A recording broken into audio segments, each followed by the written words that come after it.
It may not be the same for you, but I guarantee you, if you put on something and you go out in that world, in that population amongst them people, and you get several compliments about what you got on, I don't care what you say, you're going to feel better about yourself.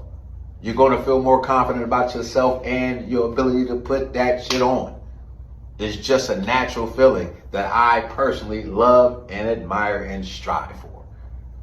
In turn, it makes me strive to give you that feeling. So yes, I am into fashion. Yes, I have clothing, apparel lines. Yes, I sell clothes. But at the end of the day, that is what I'm trying to sell you. That is what I'm trying to give you.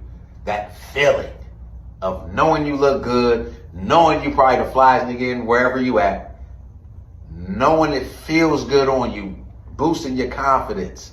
You might talk a little flyer when you're flyer, you know what I mean?